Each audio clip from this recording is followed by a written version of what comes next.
Saya ke Pak Salahuddin Pakaya.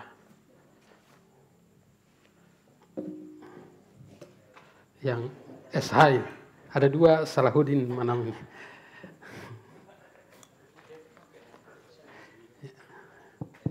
Ya, silakan. Ya, terima kasih. Assalamualaikum warahmatullahi wabarakatuh. Waalaikumsalam. Yang terhormat para narasumber, teman-teman yang ada di acara ini, teristimewa buat Pak Gusnar dan Pak Dahlan Pido. Terima kasih.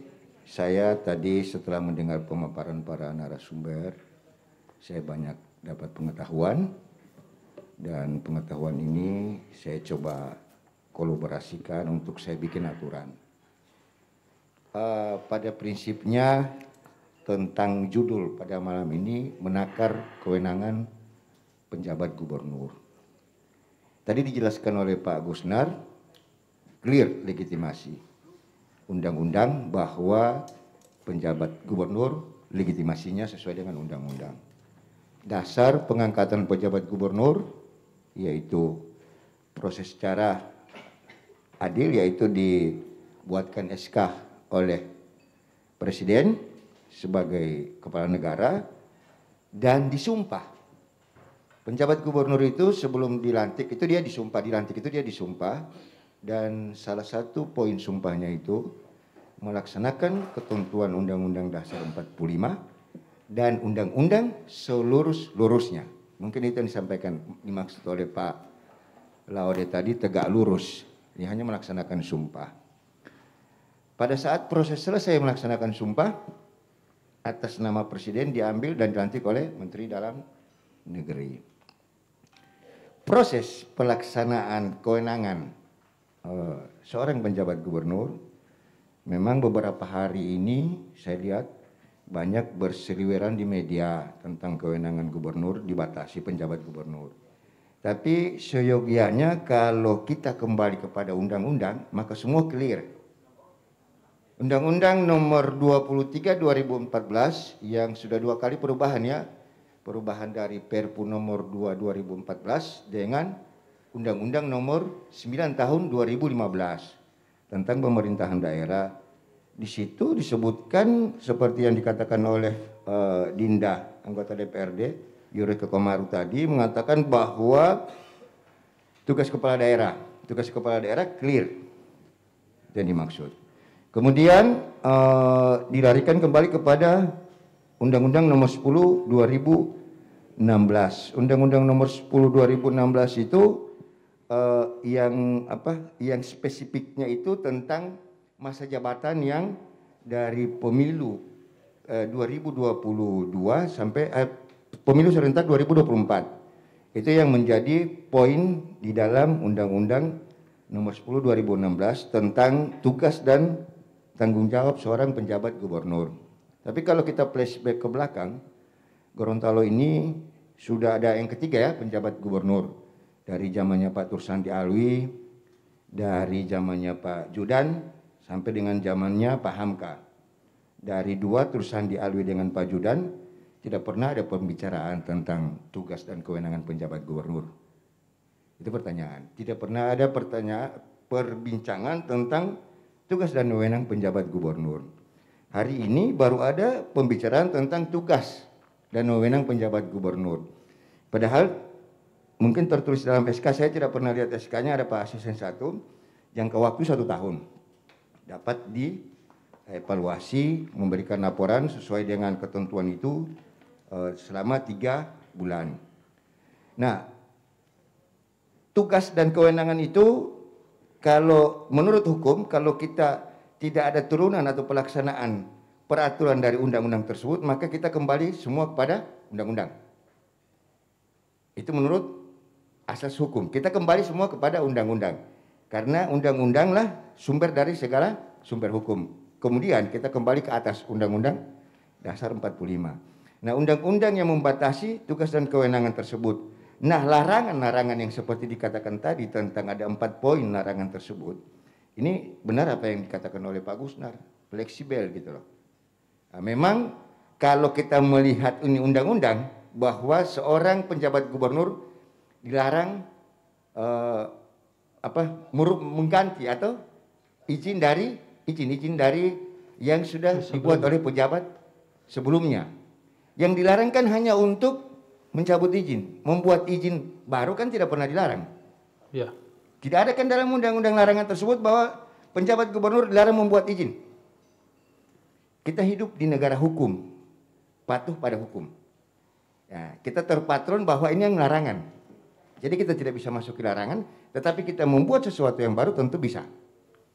Nah, terus yang kedua, ini kan fleksibel, sama dikatakan oleh Pak Kusnar tadi bahwa mutasi, seperti ada hal yang harus dilakukan dengan sesegera mungkin. Itu yang berikutnya.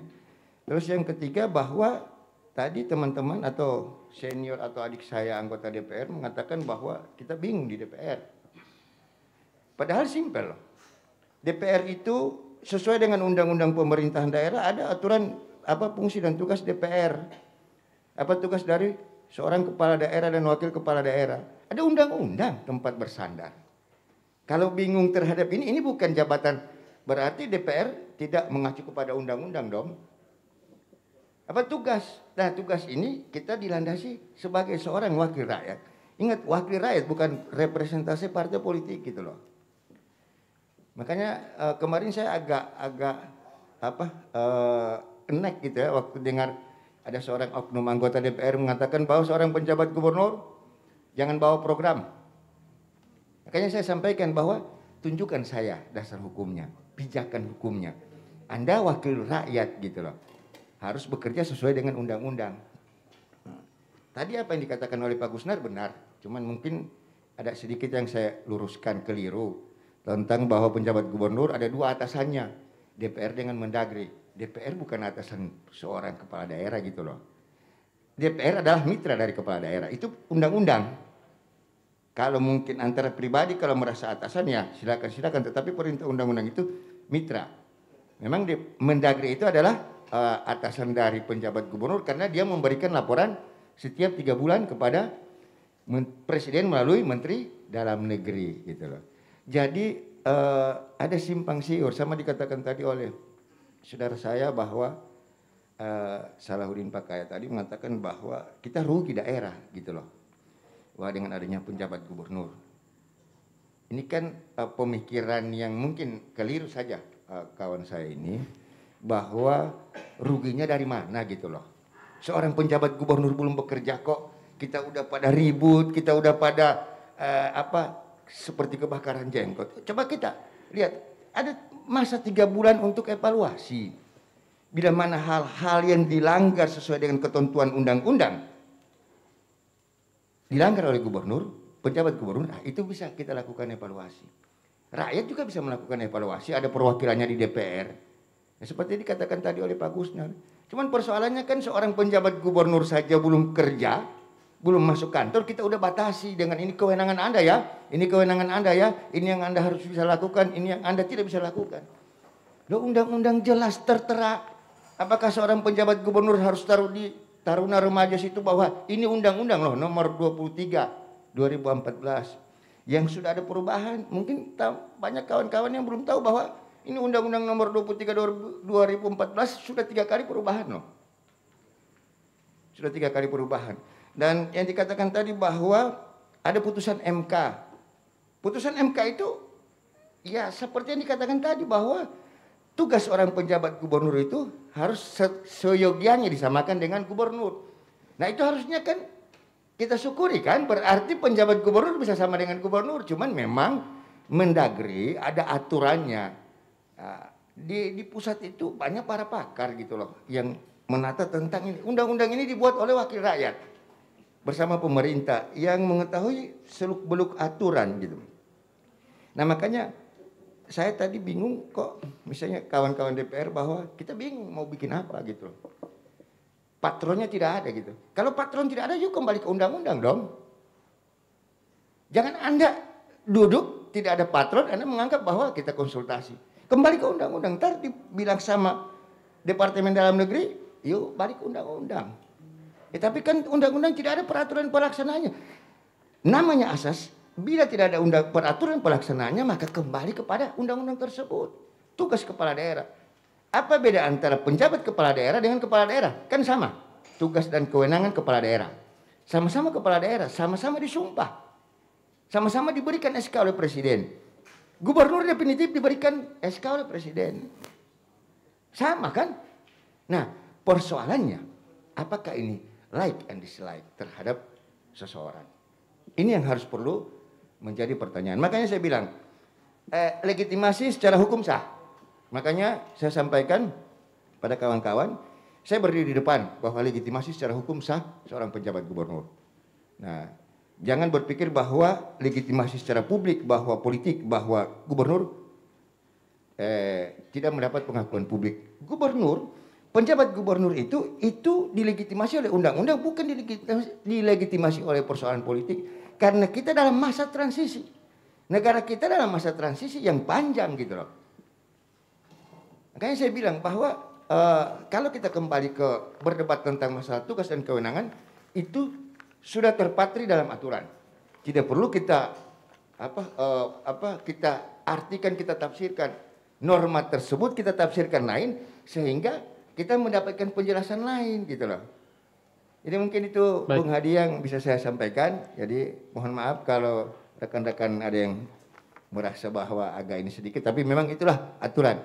Saya harus berani untuk meneriakan aturan karena ini yang sementara saya pelajari tentang, saya sementara mau coba untuk ambil S2 tentang pemerintahan, hukum pemerintahan. Ini yang saya sementara pelajari, jadi saya harus belajar dari sini juga saya belajar. Terima kasih.